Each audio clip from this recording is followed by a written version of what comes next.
The year was 2147. Life on Earth felt normal for most people. Cities were busy. Ships flew between colonies on Mars and the moons of Jupiter. Everyone thought the galaxy was quiet. Then, one ordinary morning, everything changed. Huge holograms appeared in the sky above every city on Earth. They also showed up over Luna Base, Mars domes, and the mining stations on Titan. The images were clear and bright, bigger than mountains. They looked like giant figures made of light. The figures wore flowing robes that shimmered like stars. Their faces were calm but cold. Their eyes glowed white. When they spoke, the sound came from everywhere at once. It was deep and strong, like thunder rolling through the air. "We are the eternal ascendants," the voices said. "We have watched over this galaxy since before your son was born. We are the gods who built order from chaos. Thousands of species have joined us. They gave up their freedom and lived in peace under our rule. Now it is your turn, humans. You are young, you are loud, you spread too fast. In 3 Earth days, 72 hours, you will surrender. Send your leaders to kneel at our feet. Open your worlds to our guidance. If you refuse, we will wipe your kind from the stars. This is not a request. This is the final word." The holograms stayed in the sky for 10 minutes. Then they faded away. Silence fell over the planet. People stood frozen in streets, parks, and homes. Children pointed up. Adults checked their screens, hoping it was a trick or a bad dream. But it was real. News channels exploded with reports. Social feeds filled with fear, anger, and confusion. In a secure bunker under Colorado, Admiral Stephen Brooks watched the message 3 times. He was a tall man with gray hair and steady eyes. He had led Earth's space forces for 20 years. Around the long table sat other leaders, generals, scientists, and politicians. No one spoke at first. The room smelled of coffee and tension. Finally, Brooks broke the quiet. "They call themselves gods," he said, "but they talk like bullies. They want us to give up without a fight." A woman named General Karen Ellis leaned forward. "We have no idea how strong they are. Their ships could be anywhere. Their weapons could burn planets in seconds. Fighting might mean the end of everything." Brooks nodded slowly. "True. But we also know something they don't expect. Humans don't give up easy. We never have." They argued for hours. Some wanted to send messages begging for peace. Others said hide colonies and wait. But Brooks had a different idea. He stood up and looked at each person. "We send one ship," he said. "Not a fleet, not an army. One battleship. We show them we are not afraid.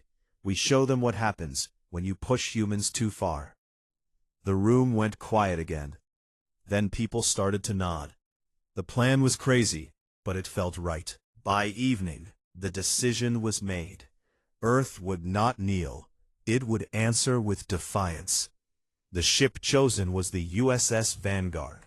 It was not the biggest ship humans had built, but it was the most advanced. Engineers had worked on it in secret for 10 years. Its hull was dark gray and smooth, with sharp lines. Heavy armor covered vital parts. Engines glowed bright blue when they ran at full power. Inside, it carried new weapons no one outside the project had seen: disruptor arrays, gravity mines, and fast repair drones.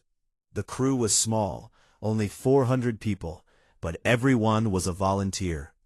Captain Daniel Hayes got the call at his home in Texas. He was 42, with short brown hair, and a calm face that hid a sharp mind. He had fought pirates in the asteroid belt, and led rescue missions on Venus. He never backed down from a hard job. When the Admiral told him the mission, Hayes listened without interrupting. "You want me to take one ship against an empire that calls itself gods?" Hayes asked at the end. "Yes," Brooks said, "because if anyone can make them regret that demand, it's you." Hayes looked out his window at the night sky. Stars looked peaceful, but he knew better. "I'll do it," he said. "Tell the crew to pack light. We leave in 48 hours. The next day, people all over Earth learned the news. Governments made a short broadcast. "We received a demand to surrender," the president said. "We will not. Instead, we send the USS Vanguard. It carries the will of humanity. We do not seek war, but we will not bow." Crowds gathered in cities. Some cried, some cheered. In bars and homes, people raised glasses to the ship and its crew. On social media, the hashtag #OneShip rose fast. Drawings and messages flooded in. "Come back safe. Show them who we are. Humans don't kneel." At the orbital shipyard above Earth, the Vanguard waited. Workers finished last checks. Crates of food, ammo, and spare parts went aboard. The crew arrived in small groups. Lieutenant Ryan Mitchell, the tactical officer, was young and quick with numbers. He smiled as he boarded, already thinking of battle plans. Ensign Olivia Grant, the sensors expert, carried her favorite coffee mug. She said it brought luck. Commander Laura Bennett, the executive officer, walked with steady steps. She was tough and fair, the kind of leader people followed without question. Captain Hayes arrived last. He wore his dark uniform with simple captain bars. He stopped at the airlock and looked back at Earth one time. The blue planet turned slowly below. Lights from cities twinkled like stars. He took a deep breath, then stepped inside. The bridge was quiet when he entered. Screens showed star maps and system status. The crew stood at their posts. Hayes took the center chair. "Status?" he asked. "All systems green, Captain," Bennett reported. "Engines ready. Weapons on standby. Crew secure." Hayes nodded. "Open a channel to Earth Command." The screen lit up with Admiral Brooks's face. "Captain Hayes," Brooks said, "the world is watching. Make us proud." "We will, sir," Hayes answered. "Vanguard out." He turned to the helm. "Take us out. Course for the edge of ascendant space. Best speed." The ship trembled as engines fired. Blue flames pushed it away from the shipyard. It moved past defense platforms and satellite nets. Earth grew smaller behind them. The moon passed by like a silent guard. Then the Vanguard left the Sol system. Stars stretched into long lines as the ship jumped to faster-than-light drive.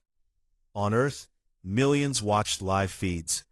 Cheers rose in Times Square. Tears fell in quiet homes. Children waved at the sky, even though the ship was already gone. Far away, in the heart of their ancient domain, the Ascendants watched too. Their light forms flickered with amusement. "One small ship," one said. "How cute. The primitives send a toy to challenge gods." They laughed in their cold way. They did not know yet that this toy carried something dangerous. Human stubbornness, human ideas, and the fire that refused to die. The Vanguard flew on, alone in the dark. Its crew ate simple meals and ran drills. They talked about home. They joked to hide nerves. But every person knew the truth. In 72 hours, the galaxy would see what happened when ancient gods demanded surrender. And humanity sent one battleship. The USS Vanguard traveled through the dark for many hours. Stars blurred past the windows as the ship moved faster than light. Inside, the crew stayed busy. They ran checks on weapons and engines.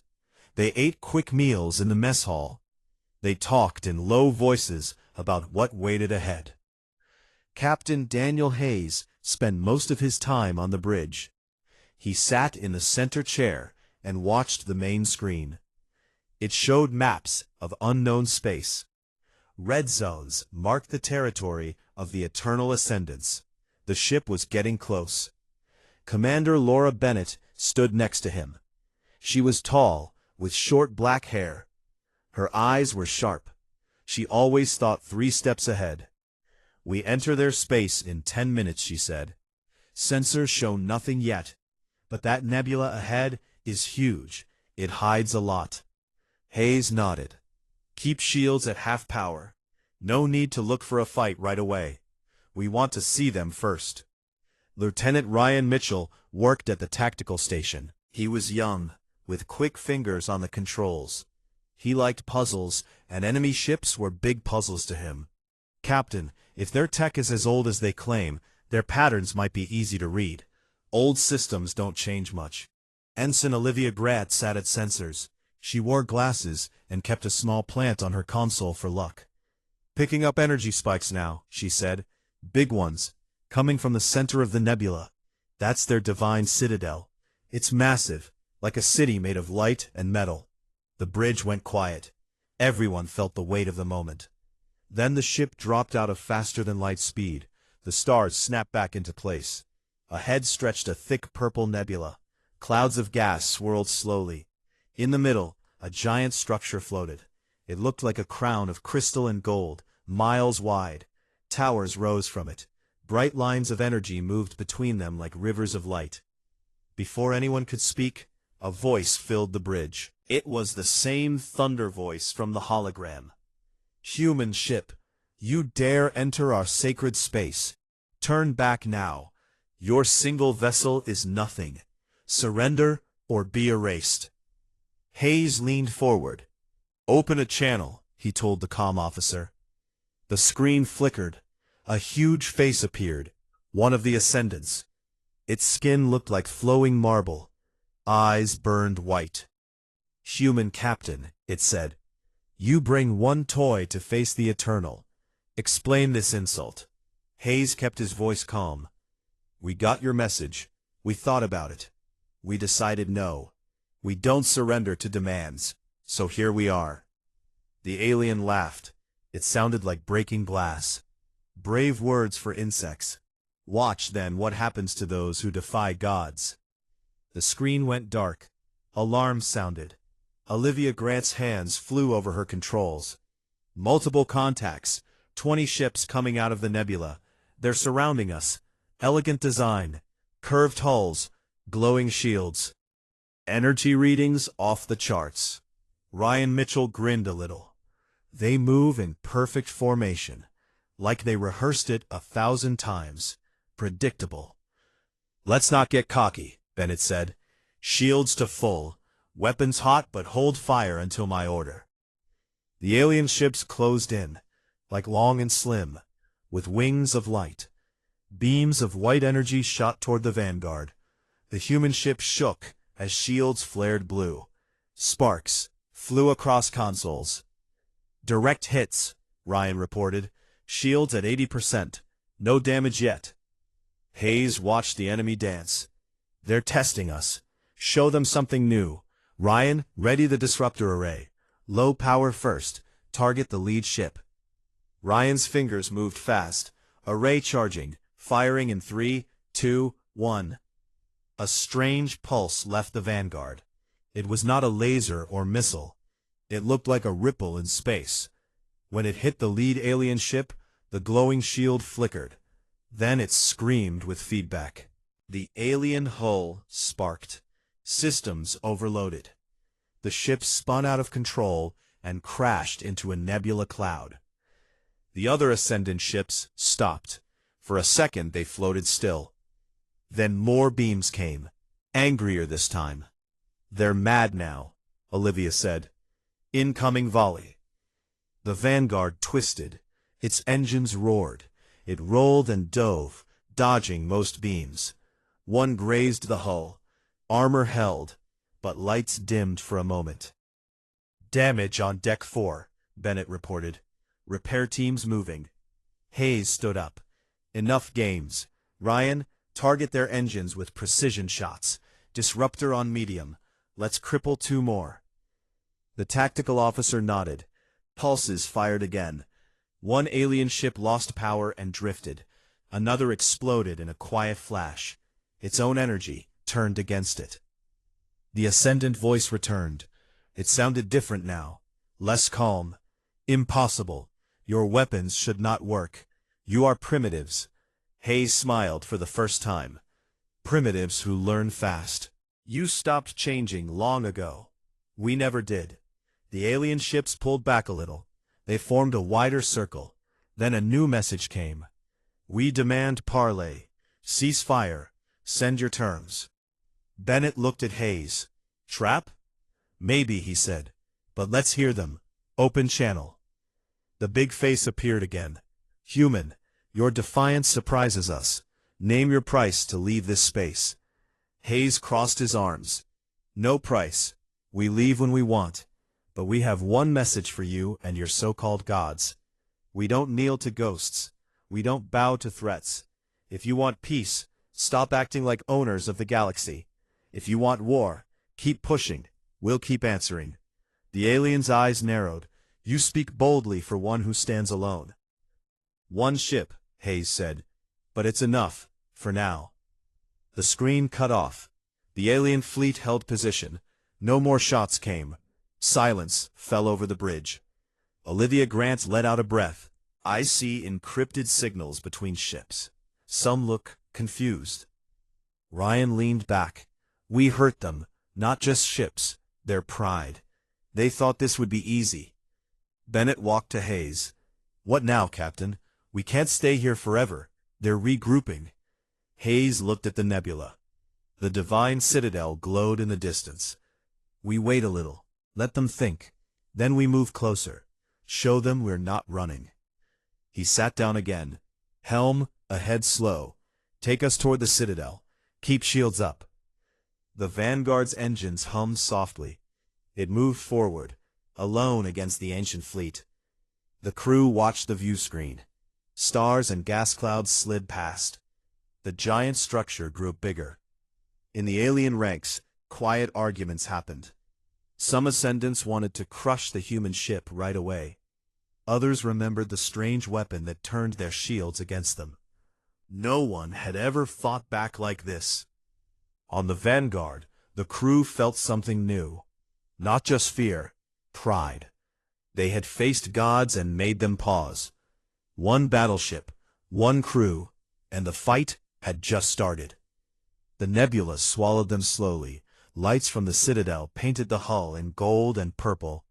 Alarms stayed quiet for now. But everyone knew the next move would be bigger. The USS Vanguard pushed deeper into the nebula. Purple gas swirled around the hull like slow smoke. The divine citadel grew larger on the view screen. It looked even more huge up close. Towers of crystal reached out like fingers. Energy bridges connected floating platforms. Bright lights pulsed along every edge. The Ascendant fleet stayed back, watching. They did not attack again, not yet. On the bridge, Captain Daniel Hayes studied the enemy structure. Olivia, what do you see? Ensign Olivia Grant adjusted her sensors. The Citadel has a central core, massive power output there. It's like the heart. If we can hit that, everything might shut down. But it's protected by layers of shields and those big energy avatars. Commander Laura Bennett frowned. Avatars? Look, Olivia said. She put the image on the main screen. Huge shapes formed outside the Citadel. They looked like the Ascendants, but much bigger. Made of pure light and force. One raised a hand. Space bent around it. Stars twisted. Another opened its mouth. A wave of gravity rolled out like a silent storm. The ship rocked hard. Alarms screamed. Red lights flashed. Gravitational shear, Ryan Mitchell shouted from Tactical. Shields dropping fast, 60%. Evade, Hayes ordered. The helm officer pulled the ship into a sharp turn. Engines roared. The Vanguard rolled away just as another avatar swung a massive arm. The wave missed by meters. Metal groaned from the stress. They're not playing anymore, Bennett said. Thousands of smaller ships launching from the Citadel. We're outnumbered 10,000 to 1. Hayes gripped the arm of his chair. We can't run, and we can't win a straight fight. We need to think different. In engineering, Kyle Patterson wiped sweat from his face. He was the chief engineer, short, strong, always calm under pressure. Lights flickered as power fluctuated. His team ran between consoles. "Captain," Kyle said over comms, "we've got hull stress on decks 6 and 7. I can reroute power, but we need time." "Make it fast," Hayes replied. "We're going to need every trick." The avatars closed in. One pointed at the Vanguard. A beam of white light shot out. It hit the shields. Blue energy crackled. The ship shook like it was in an earthquake. "Shields at 30%, Ryan called. "We can't take another hit like that." Hayes thought fast. "Jettison decoy sections. Load them with nukes. Make them look like we're breaking apart." Bennett raised an eyebrow. "Risky, but smart." "Engineering. Prep sections 3 and 9. Fill them with high-yield charges. Set timers for 20 seconds after release." Kyle's voice came back quick. "On it. Give me 90 seconds." The Vanguard turned slowly. The avatars followed. Smaller ships swarmed closer. "Now," Hayes said. 2 large sections broke away from the hull. They tumbled slowly into space. The Ascendants saw weakness. The avatars moved in to finish the job. "Fire aft thrusters. Full burn," Hayes ordered. The ship jumped forward. The decoys drifted behind. 20 seconds passed. Bright flashes lit the nebula. 2 nuclear explosions bloomed. Shock waves hit the avatars. Light bodies flickered.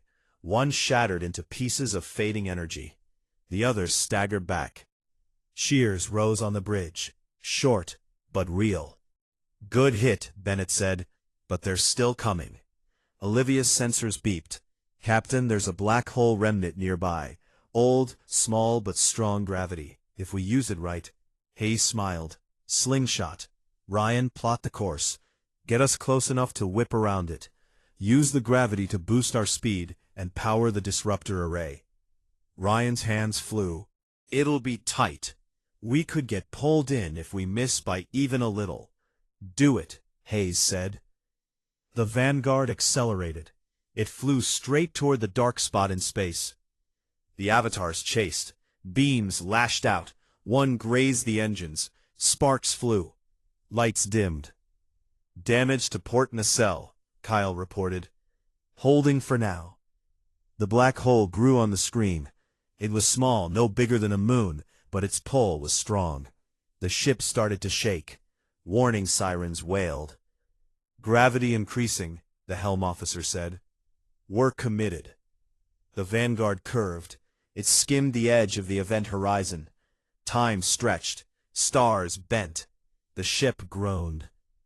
"Now!" Ryan shouted. "Disruptor array at max, feeding power from the gravitational shear." A huge pulse shot out. It was brighter than before. The energy from the black hole mixed with human tech. The wave hit 3 avatars at once. Their light bodies screamed. One exploded in a shower of sparks. Another cracked down the middle. The third vanished in a blink. The smaller ships hesitated. Some turned back toward the citadel. On the bridge, people breathed again. "We're clear of the gravity well," the helm said. "Speed increasing."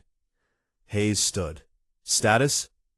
"Shields at 15%, Bennett reported. "Hull breaches sealed.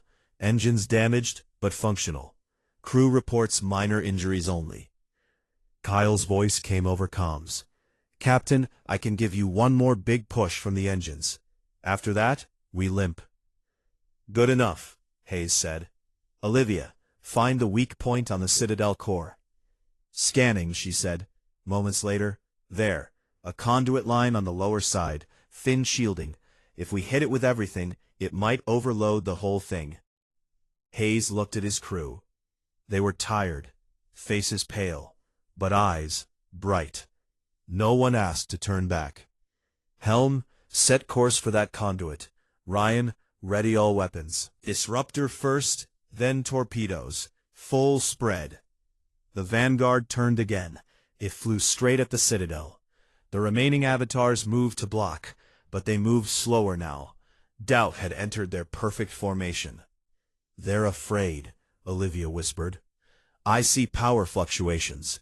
They're pulling energy from other systems to protect the core. Hayes nodded.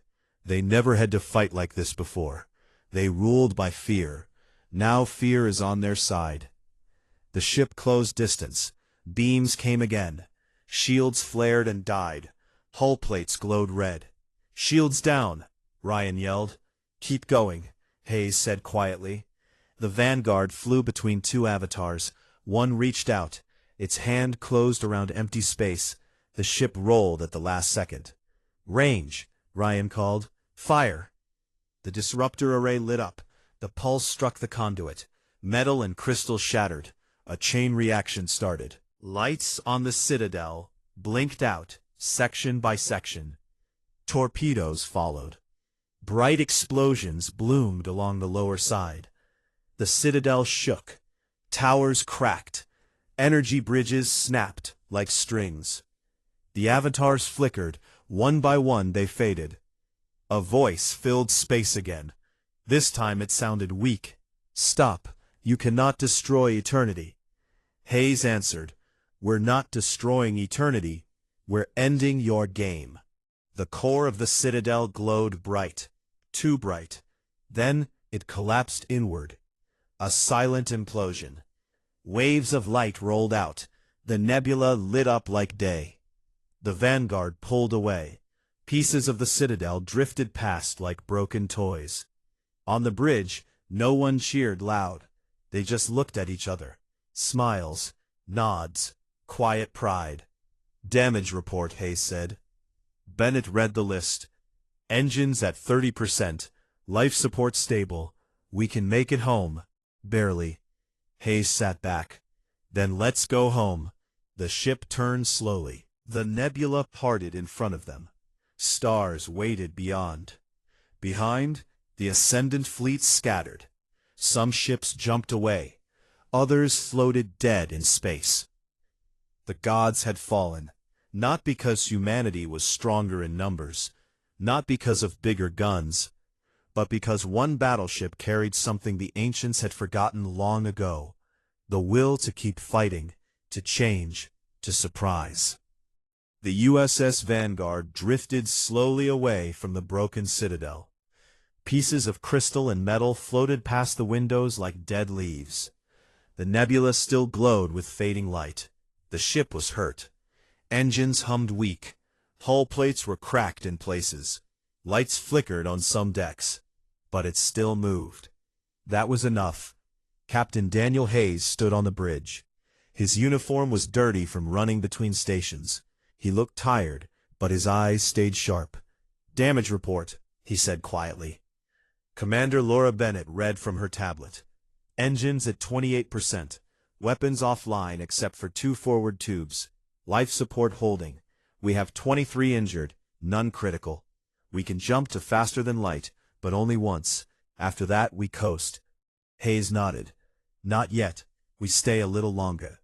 Ensign Olivia Grant looked up from sensors. "Captain, I'm picking up something new. Encrypted signals from inside the Citadel ruins. Not Ascendant code. Different. Weaker. Coming from smaller ships that were docked there." Olivia said, "Vassal ships, maybe? The ones they ruled over." "Could be," Olivia said. "The signals are repeating the same short message. Translating now. It says, 'Help us. We want freedom.'" Real. The bridge went quiet. Everyone understood what that meant. For thousands of years, the Ascendants had kept other species under their thumb. Now the gods looked weak. Some of the slaves saw a chance. Hayes thought for a moment. "Open a channel to them. Audio only. Let's talk." Olivia worked the controls. A soft voice answered after a few seconds. It sounded tired and careful. "This is the captain of the Kale vessel Dawn Runner. We saw what you did. We never thought anyone could hurt them. Are you real?" Hayes spoke clearly.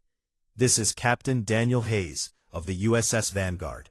We're human, we're real, and we're not here to rule anyone. If you want freedom, we can help show the galaxy you're free to choose." Silence on the other end. Then another voice joined. Different species, rougher tone. "They will punish us if we speak. But we are many. Thousands of ships in hidden fleets. We waited for a sign. You gave it. Bennett leaned close to Hayes. This could change everything, or it could be a trap. Hayes agreed, but he saw the opening. Send proof, he said to the aliens. One clear image of your ships. No weapons aimed at us. A minute later, the screen showed a grainy picture. Dozens of different ships, round, spiky, smooth, hiding in asteroid fields and gas clouds. None looked ascendant. Good enough, Hayes said. Now listen, we're going to broadcast something to the whole galaxy. Proof that the ascendants are not gods, just old machines that stopped learning. If your people join us, even a little, it shows the galaxy the Empire is breaking. The alien voices talked among themselves. Then the first captain spoke again. We will send data, old records from their archives, things they hid. Use them. Data packets started flowing in. Olivia caught them fast. Downloading now. Historical logs, blueprints, orders to crush rebellions, dates going back 10,000 years. They haven't invented anything new in 6,000. Ryan whistled low. Stagnant. They got lazy. Relied on fear instead of ideas. Hayes stood taller. Olivia, prepare a wideband broadcast. Use every relay we can reach. No encryption. Let everyone hear it. He turned to the crew. We're not just fighting for us anymore. We're fighting for everyone who ever bowed to these things. The broadcast went out. First came images of the broken citadel. Towers in pieces. Avatars gone. Voices of ascendant commanders ordering mass destruction of worlds that asked questions. Proof that their eternal order was built on lies and control. Last came a simple message from Hayes. This is humanity. We do not ask you to follow us. We ask you to stop following them. The ascendants are not gods. They are afraid. One ship proved it. Many can finish it. The signal spread across stars, to hidden colonies, to oppressed worlds, to ascendant command ships. Inside what remained of their central hub, the ascendant leaders felt panic for the first time in ages. Their life forms flickered. The vassals stir, one said. Rebellion signals everywhere. Another answered, voice shaking. The humans must die, now. They sent their last strong force, 50 elite ships, bigger than the others, armed with weapons that could tear space itself. Alarms sounded on the Vanguard again. Incoming, Olivia shouted. 50 contacts, closing fast. Hayes looked at his damaged ship. We can't run. We fight here. Bennett said. We have almost no weapons left. Then we go inside, Hayes said. The Citadel still has a power core. If we can overload it completely, the whole network falls. Their shields, their avatars, their control, gone. Ryan stared. Boarding action? With what we have left? Boarding action, Hayes confirmed. Laura, take 30 volunteers. Light armor, hand weapons, explosives. Get to the core. Kyle will give you remote charges from engineering. Bennett did not argue. She just nodded. I'll lead it. Minutes later, the Vanguard limped toward the ruins. The elite ascendant ships fired warning shots. The human ship shook, but kept going. Launch shuttles, Hayes ordered. We'll cover you as long as we can. 2 small shuttles dropped from the bay. Bennett sat in the first. With her were Ryan, a few security officers, and engineer Kyle Patterson carrying heavy tool bags full of charges. The shuttles flew low through broken towers. Energy beams chased them. One shuttle took a hit. It spun, but recovered. They landed hard on a cracked platform near the core. Air hissed out. Suits sealed. They moved fast. Inside the Citadel, it felt wrong.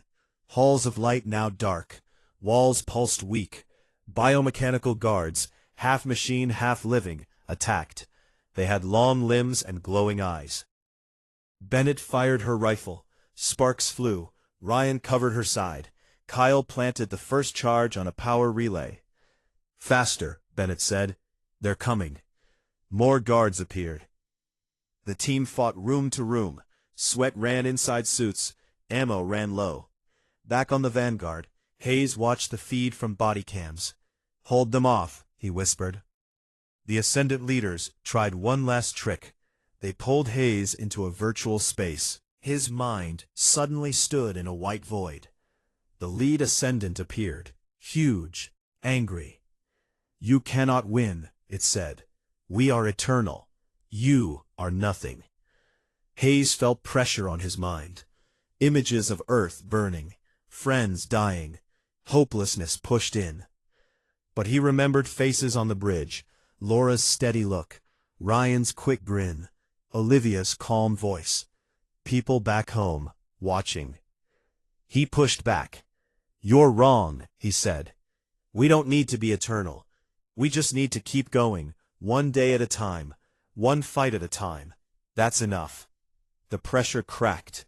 The Ascendant screamed. The virtual space broke. On the Citadel, Bennett reached the core chamber. A giant crystal heart beat slow. Kyle slapped the last charges on it. "Set for 30 seconds, he said. They ran. The shuttles lifted off as the core glowed too bright. The Vanguard pulled away with its last power. Behind them, the Citadel imploded again, this time completely. A wave of light and silence rolled out. The elite ships lost power. They drifted helpless. The broadcast continued. Now it showed the final fall. Cheers rose on distant worlds. Vassal ships turned their weapons on Ascendant stragglers. Freedom spread like fire. On the bridge, Hayes watched the light fade. "Laura, status." Bennett's voice came through tired but strong. "We're back aboard. Core destroyed. Their network is collapsing." Hayes let out a long breath. "Good work, all of you." The ship turned for home, slow, hurt, but alive. The galaxy had changed in one day. Ancient gods demanded surrender. One battleship answered. And now the stars listened to a new voice, humanity's. The USS Vanguard moved slowly through empty space. Its engines made a low, tired sound. The once bright hull was covered in black marks from energy burns. Cracks ran along some sections. Inside, lights were dimmed to save power. The crew walked carefully. Many had bandages or bruises, but no one complained. They had done something impossible. Captain Daniel Hayes sat in his chair on the bridge. He had not slept much. His face looked older than before the fight. He watched the main screen. It showed stars ahead and the fading glow of the nebula far behind. No more Ascendant ships followed. The enemy fleet had broken apart. Some jumped away. Others floated dead. Commander Laura Bennett stood beside him. She held a cup of weak coffee. "We're picking up signals from all over," she said. "Not just human channels, alien ones too. They're talking about the Citadel falling. They're calling it the day the gods went quiet." Ensign Olivia Grant smiled at her sensor station. "I'm getting thank you messages. Hundreds. From species we never met. Some say they're lowering their flags, raising new ones, free ones." Lieutenant Ryan Mitchell leaned back. "And the Ascendants? What's left of them?" Olivia checked her screen. "Scattered. Their command network is gone. No more central orders. Some groups still fight, but most are running or hiding. They lost their fear weapon. Without it, they're just old ships with old captains." Hayes listened without speaking at first. Then he said, "Good. That's what we wanted. Not to rule the galaxy, just to break the chain." The ship's comm officer spoke up. "Captain, incoming tight beam from Earth. Admiral Brooks." The screen lit up. Admiral Stephen Brooks appeared. He looked serious, but his eyes were bright. Behind him, people cheered in the background. "Captain Hayes," Brooks said, "the world saw everything. Live feeds from your ship, the Citadel breaking. People are in the streets, crying, laughing, hugging strangers. You gave us hope we didn't know we needed." Hayes gave a small nod. "It wasn't just me, sir. It was the crew. Every person on this ship." Brooks smiled. "We know. The names are already famous. Bennett, Mitchell, Grant, Patterson, Rivera. The whole list. Earth Command is preparing a hero's welcome. But first, come home safe. We're on our way, Hayes said, slow but steady. The call ended. The bridge stayed quiet for a moment. Then someone started clapping. It spread.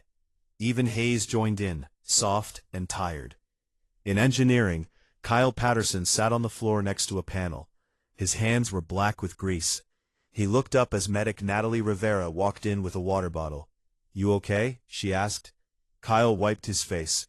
"Tired, but good tired. We kept her flying. That's something." Natalie sat next to him. "You know what people are saying back home? One battleship stopped gods." They're already making stories, songs. Kids will grow up hearing about the Vanguard. Kyle laughed quietly. "Hope they remember it was us, not magic, just people who didn't quit." Back on the bridge, Hayes stood up. "Let's send one last message, to Earth and to anyone listening." Olivia opened the channel. Hayes spoke slowly, clearly. "This is Captain Daniel Hayes of the USS Vanguard.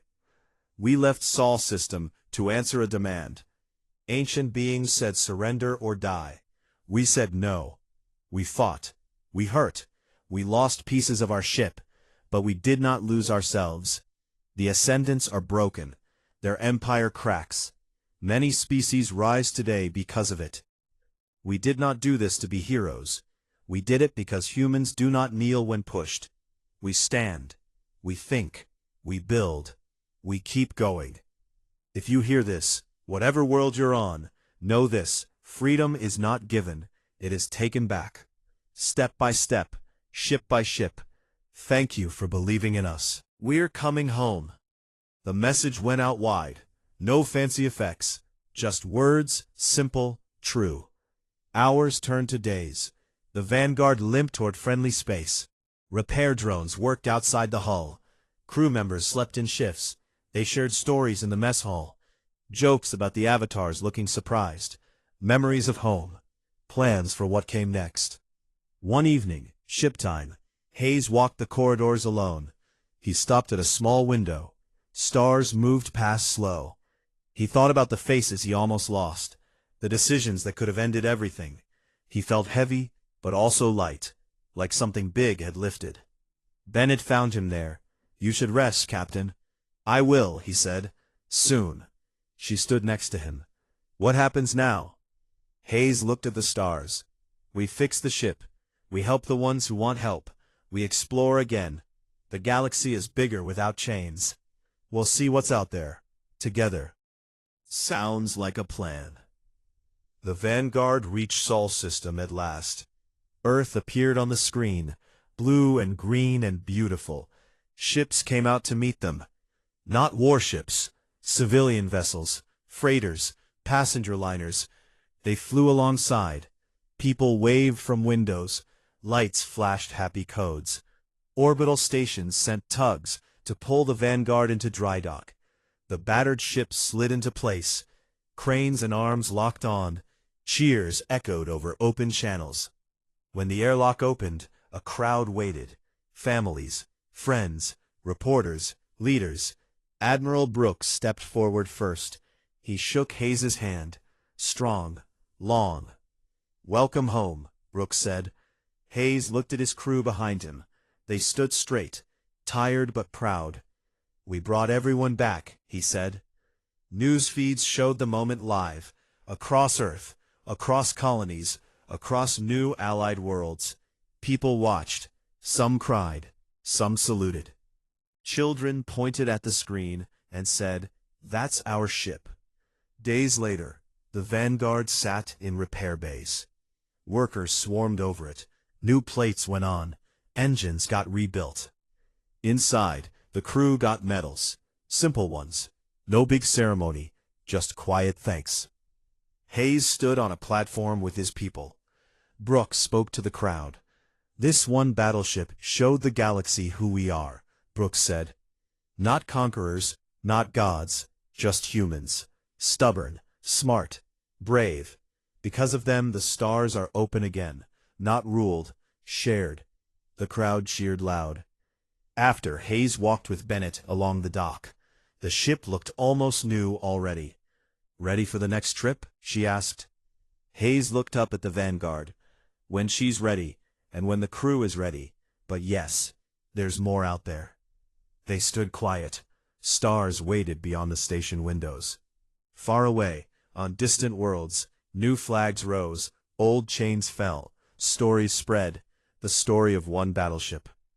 One crew, one refusal, and somewhere, in quiet corners of space, the last ascendants hid. They no longer called themselves gods. They whispered warnings to their children. "Do not demand surrender from humans," they said. "They send one battleship, and everything changes." The Vanguard waited in dry dock. Lights bright, hull strong again, ready. Humanity looked to the stars once more, not in fear, not in anger, in curiosity, in hope, because they knew now what they had always known deep down. They did not need to be gods. They just needed to keep going. And the galaxy had better get ready.